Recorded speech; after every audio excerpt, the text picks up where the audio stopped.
Hello বন্ধুরা, তোমাদের সবাইকে আমি আমার এই ছোট্ট ইউটিউব চ্যানেলে স্বাগত জানাচ্ছি। আজকে আমাদের যে প্রথম প্রশ্ন সেটা হলো কি, কানহা জাতীয় উদ্যান কোথায় অবস্থিত? ঠিক আছে, রাজস্থানে, মধ্যপ্রদেশ, কর্ণাটক না আসামে? সঠিক উত্তরটি হবে মধ্যপ্রদেশে অবস্থিত। ঠিক আছে, কানহা জাতীয় উদ্যান এটা মধ্যপ্রদেশে অবস্থিত। তারপরে বিশ্বের একমাত্র ভাসমান জাতীয় উদ্যান কোথায় অবস্থিত? বিশ্বের একমাত্র জাতীয় উদ্যান এটা মণিপুরে অবস্থিত। কোথায়? মণিপুরে অবস্থিত আছে বিশ্বের একমাত্র জাতীয় উদ্যান। তারপরে ভারতে কোথায় প্রথম বায়োস্ফিয়ার রিজার্ভ স্থাপন করা হয়েছিল? ভারতের নীলগিরি পর্বতের সর্বপ্রথম বায়োস্ফিয়ার রিজার্ভ স্থাপন করা হয়েছিল। কোথায়? নীলগিরি পর্বত। তারপরে ভারতে কটি ইকোলজিক্যাল হটস্পট রয়েছে? ইকোলজিক্যাল হটস্পট রয়েছে ভারতে মোট 4টি। কটা? 4টি হবে সঠিক উত্তর। ঠিক আছে, ভারতে মোট ইকোলজিক্যাল হটস্পট আছে 4টি। তারপরে কোন জাতীয় উদ্যান ভারতীয় বাল্মীকি জাতীয় উদ্যানের সংলগ্ন এলাকায় অবস্থিত? কোন জাতীয় উদ্যান ভারতীয় বাল্মীকি জাতীয় উদ্যানের সংলগ্ন এলাকায় অবস্থিত? চিত্তওয়ান জাতীয় উদ্যানটি হলো বাল্মীকি জাতীয় উদ্যানের সংলগ্ন এলাকায় অবস্থিত। ঠিক আছে, কোথায়? কোনটা? চিত্তওয়ান জাতীয় উদ্যান। তারপরের প্রশ্ন বলছে যে ভারতের কোন বনাঞ্চল চন্দন কাঠের জন্য উপযুক্ত? চন্দন কাঠ এর জন্য উপযুক্ত ভারতের কোন বনাঞ্চলটা? এটা হলো গিয়ে উষ্ণমণ্ডলীয় পর্ণমোচী বন। কোনটা? উষ্ণমণ্ডলীয় পর্ণমোচী বনটা হলো গিয়ে ভারতের চন্দন কাঠের জন্য খুব উপযুক্ত একটা জায়গা। এই বনটাতে হয় ভালো। নেক্সট প্রশ্ন হলো গিয়ে ভারতে মৌসুমী অরণ্য কোথায় পাওয়া যায়? ভারতে মৌসুমী অরণ্য এটা কোথায় পাওয়া যায়? এটা পাওয়া যায় পশ্চিম ঘাট ও উত্তর পূর্ব ভারতে।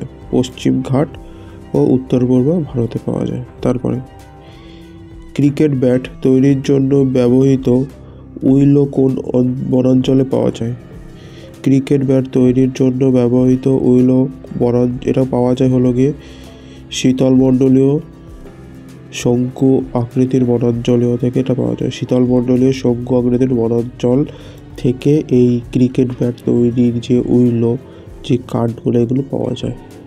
এরপরে নেক্সট প্রশ্ন হলো গিয়ে মধুমালাই অভয়ারণ্য কোন কোন রাজ্যের মধ্যে অবস্থিত?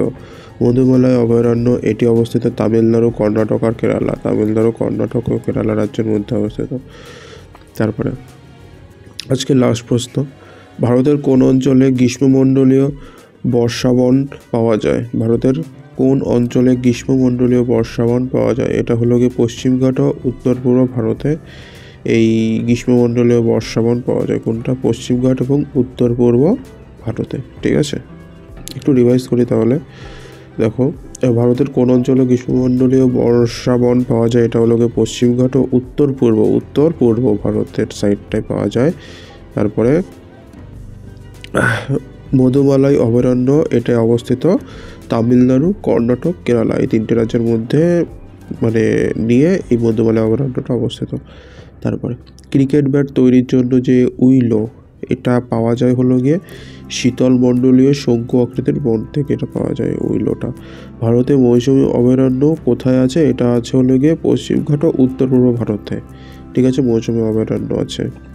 ভারতের কোন বনাঞ্চল চন্দন কাঠের জন্য উপযুক্ত? চন্দন কাঠের জন্য উপযুক্ত হলো উষ্ণমণ্ডলীয় পর্ণমোচী বনটা উপযুক্ত।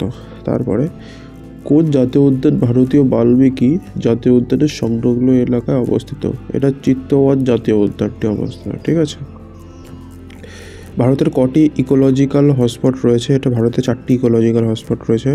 ভারতে কোথায় প্রথম বায়োস্ফিয়ার রিজার্ভ স্থাপন করা হয়েছিল? নীলগিরিতে। ঠিক আছে, বিশ্বের একমাত্র ভাসমান জাতীয় উদ্যান কোথায় অবস্থিত? এটা মণিপুরে অবস্থিত। তারপরে কানহা জাতীয় উদ্যান এটা অবস্থিত মধ্যপ্রদেশে। ঠিক আছে, আজকের জন্য এটুকুই। সবাই ভালো থাকবে, সুস্থ থাকবে। জয় হিন্দ, বন্দে মাতরম।